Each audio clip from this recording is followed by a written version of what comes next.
There's been this thing quite often. I've done this show for I don't know how many years now, 7 or a lot, whatever, and we get the same questions over and over again. And I don't mind addressing some of the issues over and over. We've hit Pascal's wager and sure. the anthropic principle and all kinds of things constantly.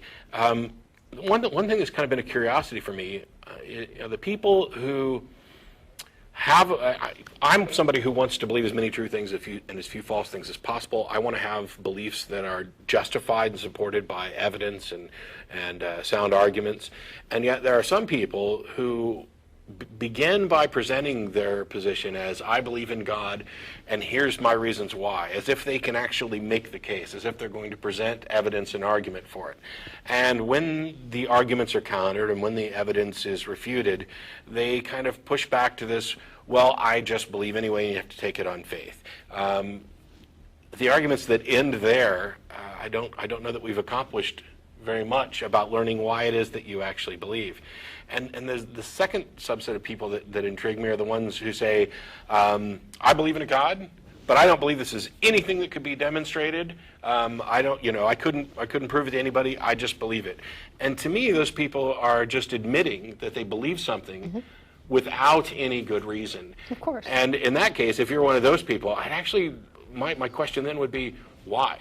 Why are you willing to believe something? And do you actually believe, or are you just saying you believe? Kind of like saying, well, I know there's no good reason to think that I'm going to win the lottery, but I really believe I'm going to win it this time. I think that's kind of like just positive talk. It's lip service as opposed to actually believing. I might actually be able to answer that question just from my past Awesome. Theistic position, because I was so heavily indoctrinated as a fundamentalist that there's a lot of people that write to our list and they say that their beliefs kind of crumbled when their religion crumbled. Mm-hmm. But I wasn't like that. When my religion fell, I thought my religion was wrong. God exists, but they're not right about it.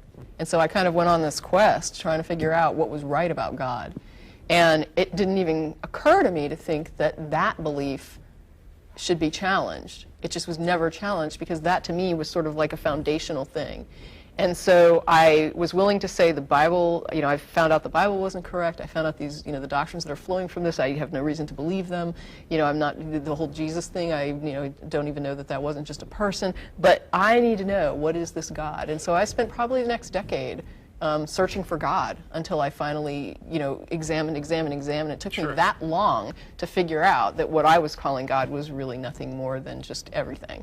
And I can understand that, but if somebody had asked you... Yeah, if you had asked me during that time, do you believe in God, I would have said yes. And if you'd asked me why, I'd have been like, I'm not sure. I wouldn't have known. It would have been, the closest I could have described it would have been a feeling. And I think it's instilled through indoctrination into people when they're young that this exists. And so you don't even question it. Sure. It's almost like you feel you have a soul and you feel this God. And so you just go on those feelings and you're trusting those feelings because you're thinking to yourself, that's all you've ever been taught to call them.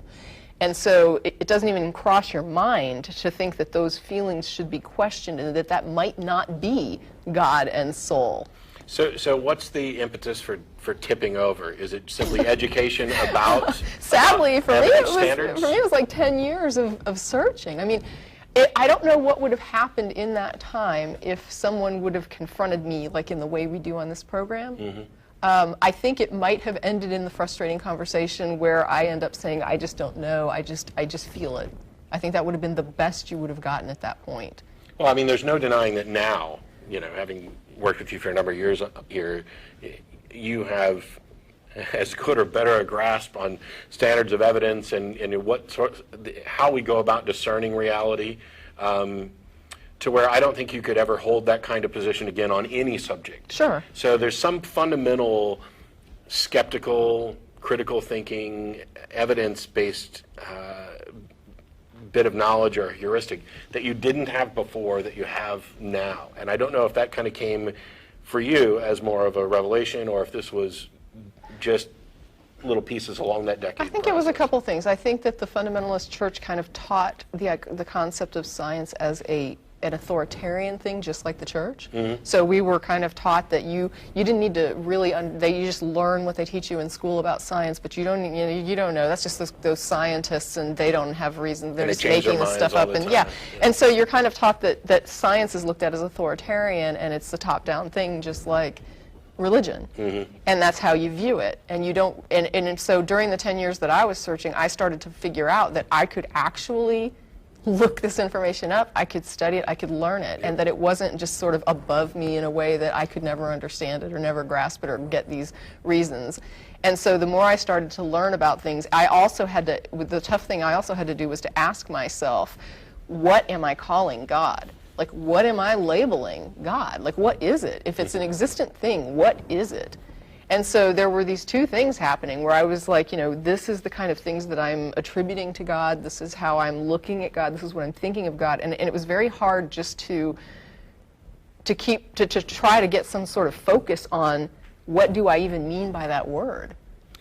It's one of the reasons why in a lot of these discussions, one of the best things we can do right off the bat, in addition to telling us, what you believe and why, but to define the what. Don't just say, I believe in God and here's why. I want to know what you mean by God. Because and not just what you mean, but I mean specifically, if you're claiming it's existent, what are you pointing at? Like, what existent thing do you think you're labeling as God? Like, what is it that you look at when you're saying God? What are you meaning?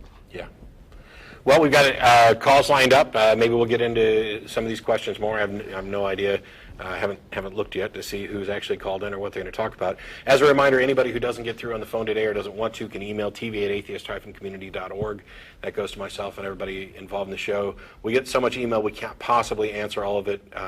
We try to do the best job we can and read as much of it and take the questions and criticisms to heart. Some discussions and emails tend to go on, like I'll get into a conversation with somebody in email, and it'll go on for 8 or 9 back and forth lengthy responses.